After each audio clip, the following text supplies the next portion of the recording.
Hi friends, welcome to Shamees kitchen. എല്ലാവർക്കും സുഖമാണല്ലോ. ഇന്ന് നമ്മൾ തയ്യാറാക്കുന്നത് നല്ല സൂപ്പർ ടേസ്റ്റി ആയിട്ടുള്ള ഒരു ടൊമാറ്റോ റൈസിൻ്റെ റെസിപ്പിയാണ് കേട്ടോ. കുട്ടികൾക്കും വലിയവർക്കൊക്കെ ലഞ്ച് ബോക്സിൽ കൊടുത്തേക്കാനാണെന്നുണ്ടെങ്കിലും അല്ലാന്നുണ്ടെങ്കിൽ വീട്ടിലെ ലഞ്ചിന് പ്രത്യേകിച്ച് സൈഡായിട്ടൊന്നും ഇല്ലെങ്കിൽ സൂപ്പറായിട്ട് തയ്യാറാക്കി എടുക്കാൻ പറ്റുന്ന നല്ലൊരു ടൊമാറ്റോ റൈസാണ്.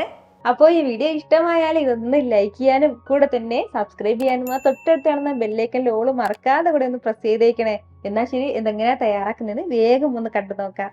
ആദ്യം നമുക്ക് വേണ്ടത്, ഞാനിപ്പോൾ ഒരു കടായി ഒന്ന് അടുപ്പത്തേക്ക് വെച്ചിട്ടുണ്ട്. അതൊന്ന് ചൂടായി വരുന്ന സമയം ഇതിലേക്ക് നമുക്ക് ഒരു 2 ടേബിൾ സ്പൂൺ അളവിൽ സൺഫ്ലവർ ഓയിൽ ചേർത്ത് കൊടുക്കാം. സൺഫ്ലവർ ഓയിൽ അല്ലാന്നുണ്ടെങ്കിൽ നെയ്യും ചേർക്കാവുന്നതാണ്, വെളിച്ചെണ്ണ ചേർക്കണ്ട കേട്ടോ. എണ്ണ ഒന്ന് നന്നായി ചൂടായി കഴിഞ്ഞാൽ പിന്നെ ഇനി നമുക്കിതിലേക്ക് വേണ്ടത് 2 ഏലക്കയും 3 ഗ്രാമ്പുവും ചെറിയ പീസ് അളവിൽ 2 കറുവാപ്പട്ടയും എടുത്തിട്ടുണ്ട്, അത് ചേർക്കാവുന്നതാണ്. കൂടെ ഇതിനോടൊപ്പം വേണ്ടത് ഒരു 1/2 ടീസ്പൂൺ അളവിൽ പെരിഞ്ജീരകമാണ്, മുഴുവൻ പെരിഞ്ജീരകം. ഇത് ഇത്രയും ചേർത്തിട്ട് ലൈറ്റായിട്ട് ഇതുപോലെ ഒന്ന് വഴറ്റി കൊടുത്തു കഴിഞ്ഞാൽ പിന്നെ നമുക്ക് ചേർക്കേണ്ടത് മീഡിയം സൈസ് സവാളയിൽ ഒരു സവാള ഒന്ന് നീളത്തിൽ അരിഞ്ഞെടുത്തിട്ടുണ്ട്, ആ ഒരു സവാള ചേർക്കാവുന്നതാണ്. അതുപോലെ തന്നെ ഒരു പച്ചമുളക് എടുത്തിട്ടുണ്ട്, അത്യാവശ്യം വലിയ പച്ചമുളകിൽ ഒരെണ്ണമാണ്. ഫ്ലെയിം ഒന്ന് മീഡിയത്തിൽ വെച്ചിട്ട് നന്നായിട്ട് തന്നെ നമ്മുടെ ഈ സവാള ഒന്ന് വഴറ്റിയെടുക്കാൻ. നമുക്ക് ഒരുപാട് കളർ മാറിപ്പോകണം എന്നില്ല, പക്ഷേ ഇരുന്നാലും നന്നായിട്ട് തന്നെ ഒന്ന് വഴണ്ടി കിട്ടേണ്ടതായിട്ടുണ്ട്. നല്ല രീതിക്ക് നമുക്കൊന്ന് വഴറ്റിയെടുക്കാം.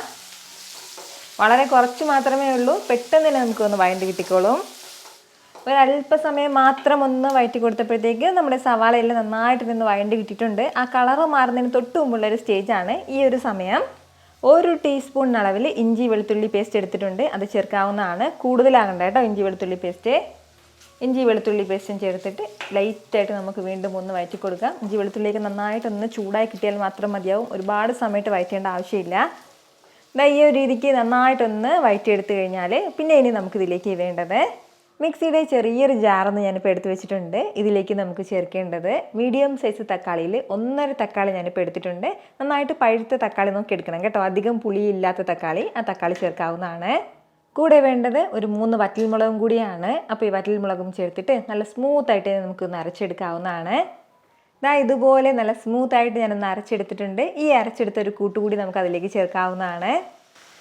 തക്കാളി മിക്സും ചേർത്തിട്ട് നന്നായിട്ട് നമുക്ക് വീണ്ടും ഒന്ന് വഴറ്റിയെടുക്കാം. ഫ്ലെയിം ഈ സമയത്ത് മീഡിയത്തിൽ തന്നെ വെച്ചിരിക്കാവുന്നതാണ്. ഇതിൻ്റെ ഒരു പച്ച ടേസ്റ്റ് മാറുന്നവരെ മാത്രം ലൈറ്റായിട്ടൊന്ന് വഴറ്റിയെടുക്കാവുന്നതാണ്.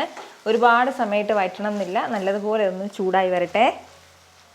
ഇതുപോലെ നല്ല രീതിക്ക് ഒന്ന് ഇളക്കി കൊടുത്തു കഴിഞ്ഞാൽ പിന്നെ ഇനി നമുക്കിതിലേക്ക് മസാലകൾ ചേർത്ത് കൊടുക്കാവുന്നതാണ്. 1 ടീസ്പൂൺ അളവിൽ കാശ്മീരി ചില്ലി പൗഡർ ചേർത്ത് കൊടുക്കാവുന്നതാണ്. ഇത് കുറച്ച് കളർ കൂടുതൽ കൊടുക്കും, അപ്പോൾ അതിൻ്റെ പേരിലാണ് ചേർക്കുന്നത്. എരിവ് കുറച്ചേ ഉണ്ടാവുള്ളൂ.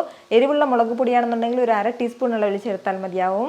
ഇനി നമുക്കിതിലേക്ക് വേണ്ടത് മല്ലിപ്പൊടിയാണ്. മുളക് പൊടിയുടെ അതേ അളവിൽ തന്നെ മല്ലിപ്പൊടിയും ചേർക്കാം. കൂടെ ഒരു 1/2 ടീസ്പൂൺ അളവിൽ മഞ്ഞൾപ്പൊടിയും കൂടി നമുക്ക് ആവശ്യമായിട്ടുണ്ട്. അതുപോലെ തന്നെ ഒരു 1/2 ടീസ്പൂൺ അളവിൽ ഗരം മസാല പൊടിച്ചതും കൂടി. ഇത് ഇത്രയും ചേർത്തിട്ട് നല്ല രീതിക്ക് തന്നെ വീണ്ടും ഒന്ന് വഴറ്റിയെടുക്കാവുന്നതാണ്. മസാലയുടെ ആ ഒരു പച്ചമണം മാറുന്നത് വരെ ഏകദേശം ഒരു 1-2 മിനിറ്റ് വരെ നമുക്കൊന്ന് വഴറ്റിയെടുക്കാം. ഫ്ലെയിം നന്നായിട്ടൊന്ന് കുറച്ച് വെച്ചിട്ട് വഴറ്റിയെടുത്താൽ മതിയാവും. ഒരുപാട് ഹൈ ഫ്ലെയിമിൽ വെക്കരുത് കേട്ടോ. ഒരല്പം നേരം ഒന്ന് വഴറ്റി കൊടുത്ത് നമ്മുടെ ഈ മസാലയുടെ ആ ഒരു പച്ചമണമൊക്കെ നല്ല രീതിക്ക് തന്നെ ഒന്ന് മാറി കിട്ടിയിട്ടുണ്ട്. ഇത്രയും ആയിക്കഴിഞ്ഞാൽ പിന്നെ നമുക്കിനി വേണ്ടത് ചെറുതായിട്ടൊന്ന് അരിഞ്ഞെടുത്ത ഒരു തക്കാളിയും കൂടിയാണ്. മീഡിയം സൈസിലെ ഒരു തക്കാളി മാത്രം ലൈറ്റായിട്ട് ഇതുപോലെ ഒന്ന് അരിഞ്ഞ് ചേർത്താൽ മതിയാവും. തക്കാളിയും ചേർത്തിട്ട് എല്ലാം കൂടി ഒന്ന് യോജിപ്പിച്ചെടുക്കാം. ഇതുപോലെ നന്നായിട്ട് എല്ലാം കൂടി ഒന്ന് മിക്സ് ചെയ്ത് യോജിപ്പിച്ചെടുത്ത് കഴിഞ്ഞാൽ പിന്നെ ഇനി നമുക്കിതിലേക്ക് വേണ്ടത് കുറച്ച് ഉപ്പും കൂടിയാണ്. നമ്മുടെ ഈ മസാലയ്ക്ക് മാത്രം ആവശ്യമായിട്ടുള്ള ഉപ്പ് ചേർത്ത് കൊടുത്താൽ മതിയാവും. കൂടെ തന്നെ ഒരു 1/4 കപ്പ് അളവിൽ മാത്രം വെള്ളം കൂടി. അപ്പോൾ വെള്ളവും ചേർത്തിട്ട് നല്ല രീതിക്ക് എല്ലാം കൂടി വീണ്ടും ഒന്ന് യോജിപ്പിച്ചെടുക്കാം. ഇനി ഇതൊന്ന് തിളച്ച് വരട്ടെ. ഇപ്പോൾ നമ്മുടെ ഗ്രേവി എല്ലാം നല്ല രീതിക്ക് തന്നെ തിളച്ച് തുടങ്ങിയിട്ടുണ്ട്. ഇതുപോലെ തന്നെ തിളച്ച് തുടങ്ങുന്ന സമയം മാത്രം ഇതിലേക്ക് നമുക്ക് വേവിച്ചെടുത്ത ചോറ് ചേർക്കാവുന്നതാണ്. ഞാനിപ്പോൾ 200 ഗ്രാം അളവിൽ ബസ്മതി റൈസ് വെള്ളത്തിലിട്ട് കുറച്ച് ഉപ്പും കൂടി ചേർത്ത് നന്നായിട്ടൊന്ന് വേവിച്ചെടുത്തിട്ടുള്ളതാണ്. നമ്മുടെ ഈ ചോറും ചേർത്തിട്ട് എല്ലാം കൂടി ഒന്ന് ഇളക്കി യോജിപ്പിച്ച് കൊടുക്കാം. ഞാനിപ്പോൾ ബസ്മതി റൈസ് എടുത്തിട്ടുണ്ടെന്നേ ഉള്ളൂ. ഇതിന് പകരം നമുക്ക് ജീര റൈസോ കൈമ റൈസോ എടുക്കാം. അതല്ലാന്നുണ്ടെങ്കിൽ പൊന്നിയരി എടുക്കാവുന്നതാണ്. ഇതൊന്നും ഇല്ലാന്നുണ്ടെങ്കിൽ നമ്മൾ സാധാരണ വീട്ടിൽ വെക്കുന്ന ആ ചോറ് തന്നെ എടുക്കാവുന്നതാണ് കേട്ടോ. പക്ഷേ ടേസ്റ്റ് കൂടുതൽ എപ്പോഴും ബസ്മതി റൈസിനും ജീര റൈസിനും ഒക്കെയാണ്. എല്ലാം കൂടി നന്നായിട്ടൊന്ന് മിക്സ് ചെയ്ത് എടുക്കാവുന്നതാണ്. ഇതുപോലൊരു ടൊമാറ്റോ റൈസ് കഴിക്കാനായിട്ട് പ്രത്യേകിച്ച് സൈഡ് ഡിഷിൻ്റെ ഒന്നും ആവശ്യമില്ല കേട്ടോ. നിർബന്ധമാണെങ്കിൽ മാത്രം നമുക്ക് നല്ലൊരു തൈര് സാലഡ് മാത്രം മതിയാവും.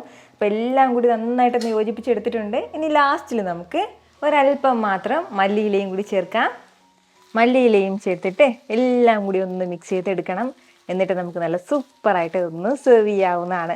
വളരെ രുചികരമായിട്ടുള്ള നല്ലൊരു ടൊമാറ്റോ റൈസ് ആണ് കേട്ടോ. ഇത്ര എളുപ്പത്തിലും രുചികരമായിട്ടാണല്ലേ നമ്മൾ തയ്യാറാക്കി എടുത്തിട്ടുള്ളത്. അപ്പോൾ ഇത് ഇഷ്ടമായാൽ ഇതൊന്ന് ലൈക്ക് ചെയ്യാനും കൂടെ തന്നെ നിങ്ങളുടെ ഫ്രണ്ട്സിനും ഫാമിലിക്കും എല്ലാവർക്കും ഇതൊന്ന് ഷെയർ കൂടി ചെയ്ത് കൊടുത്തേക്കണം.